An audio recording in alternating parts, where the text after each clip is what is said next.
So guys, kaya mag-tributes ako, may bibigay ako. Sino kaya? So ayan guys, spell Yana.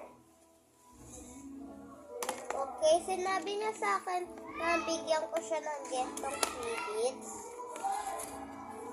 Guys, today magbibigay kami ng frigid.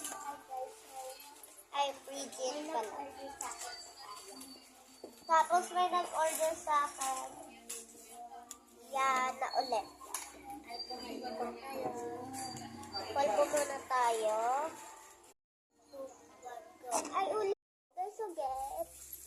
Ulit, guys. Kaya, may gagawin pala ako ay